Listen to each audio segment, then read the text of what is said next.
To be honest भनौँ त नेपालमा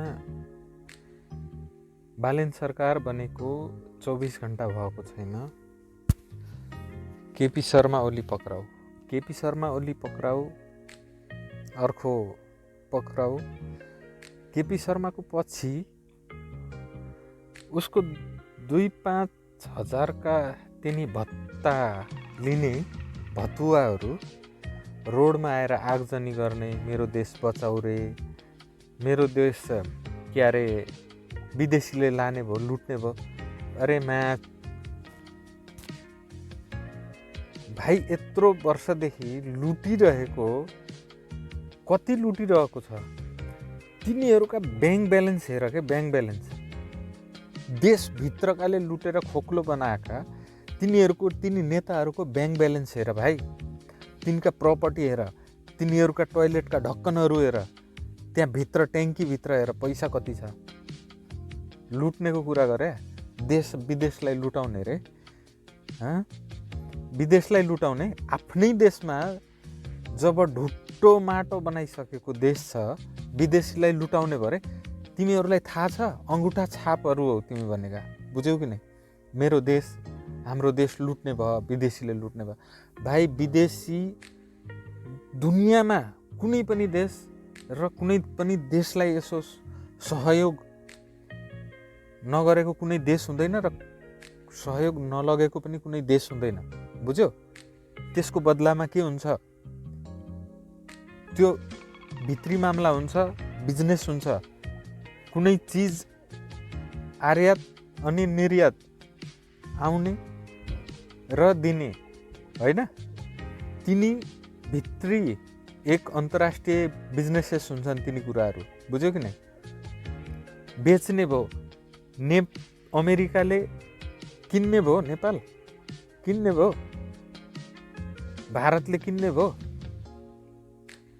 अङ्गुठा छाप्नै हो के यो एमालेका कार्यकर्ता यिनी भनौँ या जो पनि कार्यकर्ता छन्, मेरो देश बेच्ने भयो र के जाति। बालेन सरकार बनेको 24 घण्टा भएको छैन भाइ। मलाई त लाग्छ कि साँचो कुरा भनौँ त बालेन सरकारलाई टिक्न दिँदैनन्, मलाई लाग्छ। बालेन सरकारले यस्तो कडा हुनु पर्यो, डाइरेक्ट यसरी आगजनी गर्ने, सरकारी कार्यालयमा क्षति गर्ने र सरकारी ठाउँमा जथाभावी जे गर्ने होइन, जुन कि नोक्सान गर्ने, त्यस्ता व्यक्तिहरूलाई डाइरेक्ट सुट गर्ने, हान्ने खुट्टामा गोली सिधै, ज्यान नजाओस् तर तिनलाई पछुतो होस्। नबुझेर आन्दोलनमा आउनेलाई, नबुझेर के हो अन्तरिम मामला, त्यसलाई नबुझेर अझै पनि देश लुट्ने भनेर भनिरहेछन्। यस्ता व्यक्तिहरूलाई प्रधानमन्त्री बालेनले यस्तो कडा कानुन दिनुपर्छ नि, सैनिक परिचालन गर्नुपर्छ सिधा।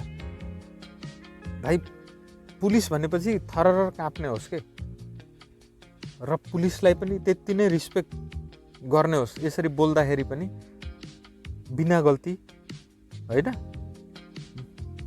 त्यहाँ गल्ती गरेका व्यक्तिहरू पनि पुरा आइलागेका छन्, जाइलागेका छन् पुलिसमाथि। त्यो कुनै यो केही रिस्पेक्ट हो? अनि तिनी पुलिसवालाको के अर्थ रह्यो? 24 घण्टा बितेको छैन, आगजनी, तोडफोड। एउटा मलाई अनिल कपुरको नायक पिक्चरको याद आयो के। अनिल कपुरको नायक पिक्चर, बलिउड मुभी, त्यसको याद आयो के। हम टिक्ने तो कहाँ देंगे तुम्हें 24 घण्टे के लिए भनेर भन्थ्यो अमरीश पुरी गुन्डा। बस अमरीश पुरी त्यही गुन्डा जस्तै मलाई यो केपी शर्मा ओली लागेको छ क्या। तर केपी शर्मा ओलीलाई छ नि डाइरेक्ट ह्याङआउट गर्ने हो क्या मान्छे, कुरा बुझ्यो? विदेशमा युरोपको रोमानियामा आजभन्दा कयौँ वर्ष अगाडि यस्तै आन्दोलन, करप्सन हुँदाखेरि यहाँको प्रेसिडेन्टले त्यस्तै नेपाली केपी शर्मा ओलीको जस्तो कदम चाल्दाखेरि सुट गर्ने, थाहा छ? यहाँको त्यो प्रेसिडेन्टलाई रोमानियाको प्रेसिडेन्ट, युरोपको रोमानियाको प्रेसिडेन्टलाई लखेटी त्यसले त्यो कुनै देश भाग्न पाएन, लखेटी आखिरीमा 24 दिन जङ्गलमा बसेर खाना नपाएर फेरि रिटर्न आउँदाखेरि उसलाई माफी होइन, डाइरेक्ट त्यहाँ छ नि भवनमा, सिंहदरबार भन्छन् नि, भवनमा फाँसी ह्याङ्गआउट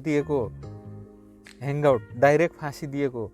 नेपालमा केपी शर्मा ओलीलाई पनि यही दिनुपर्छ, त्यसलाई कानुनी कठघरामा होइन, फाँसी दिनुपर्छ। त्यो हो हत्यारा।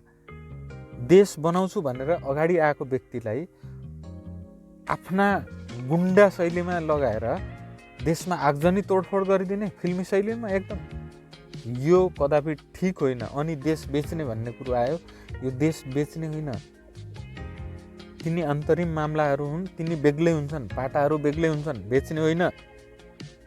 थाहा छ, एउटा पिएम भइसक्यो भने कति, एउटा तिमी एउटा घरको गृहिणी भएर कति चलाउनुपर्छ, के चलाउनुपर्छ, घर चलाउनलाई दिनभरि भाग्नुपर्छ भनेपछि, अझै तिमीलाई फुर्सद मिल्दैन भनेपछि देश चलाउने प्रधानमन्त्री हो, कुरा बुझ्यो, राम्रो प्रधानमन्त्री हो भनेपछि उसले 100 प्रकारका 1000 क्वेसनका लाखौँ एन्सरहरू दिनुपर्ने हुन्छ, कुरा बुझ्यो। यिनी झोलेहरूलाई छ नि, यिनी झोलेहरूलाई सिधै घुँडाभन्दा मुनि छ नि गोली ठोक्नुपर्छ सिधा। हामीले त्यत्तिकै बालेनलाई चुनेको होइनौँ, त्योसँग एजुकेसन छ, त्यो इन्टेलिजेन्ट छ, त्यो सब थुक छ, त्योसँग क्यापेबल छ, त्यही भएर चुनेको। हामी 7 समुद्र पारी छौँ, हामी युवा युवतीहरू 7 समुद्र पारी छौँ र पनि बालेनलाई फुल सपोर्ट। यसपालिको अनलाइन भोटिङ सिस्टम हुन्थ्यो भने नि नेपालमा नेपालका नेपालीले नदिए पनि विदेशबाटका अनलाइन भोटिङबाट बालेन प्रधानमन्त्री हुन्थ्यो, कुरा बुझ्यो। विदेशी जति नेपाली छन् नि फुल सपोर्ट किन दिएर आएका छन्? उसले केही, उसँग क्यापेबल छ, उसँग क्यापेसिटी छ, उसँग गर्ने एउटा भिजन छ। त्यो बुढासँग के थियो? त्यो बुढाले त तिमीहरूलाई 2-5 हजारको लोभ लालच महिनामा दिएर अहिले भत्ता बन्द भयो र तिमीहरू रोडमा उत्रिन आयो। गलत हो, यो गलत हो। तिमीहरूका छोरा नाति पनातिसम्म भोग्नुपर्ने कुरा हो त्यो, कुरा बुझ्यो। अहिले आयो त बालेन सरकार, केही राम्रो होला, तिमीहरूका नाति पनाति जनातिसम्म राम्रो होला, कुरा बुझ्यो। कुनै व्यक्तिले आउँछ भनेपछि, राम्रो काम गर्छ भनेपछि गर्न दिनुपर्छ र गर्छु भन्दैमा गर्ने पनि होइन। त्यो क्यापेबल छ कि नै, त्यो क्यापेसिटी छ कि नै, त्यो चुन्ने जनताले हो, त्यो जनताले चुनिसकेको व्यक्ति हो त्यो बालेन, कुरा बुझ्यो। यस्ता 2-4 जना रोडमा उत्रिँदैमा केही खुल्किँदैन। यस्तालाई ठोक्नुपर्छ सिधै। घुँडाभन्दा मुनि छ नि, अपाङ्ग बन्यो भने बल्ल थाहा हुन्छ कि के हो भन्ने कुरा, बुझ्यो। आउँछन्, मेरो देश बेच्यो अरे, छाती पिटी रुन लागेको। तिम्रो छोरा, तिम्रो नाति, तिम्रो पनाति, तिम्रो जनाति अङ्गुठा छापहरू हुन् के? साँच्चै भन्नु त नेपाली छन् नि अङ्गुठा छाप हुन्, रियलिटी भन्नु त अङ्गुठा छाप नै हुन्। दुई देश बिचको, हाम्रो देश नेपाल, विदेशी पडोसी मुल्क भारत, कति अन्तर छ। एक जमानामा बङ्गलादेश, श्रीलङ्का, भारतका कामदारहरू नेपालमा भित्राउने हाम्रो देश नेपाल हो।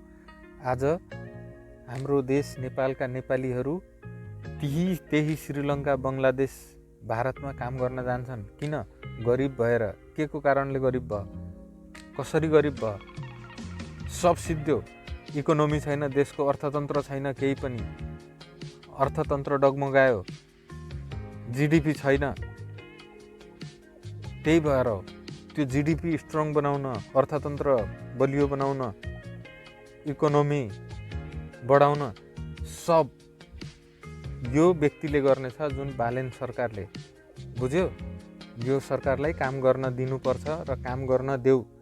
आखिर यस्ता व्यक्तिहरू भेट्छौ भने भाइ हामी जस्तो स्वतन्त्र 2-5 हजारको लोभ लालचले होइन,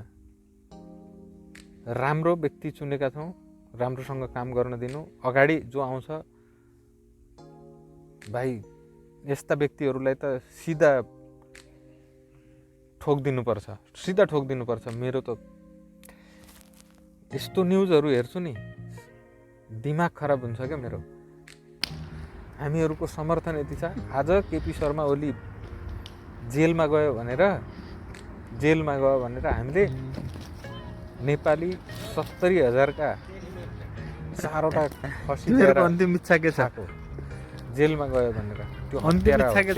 फाँसी दिनुपर्छ। बुझ्यो? यस्ता व्यक्तिहरूलाई जय नेपाल।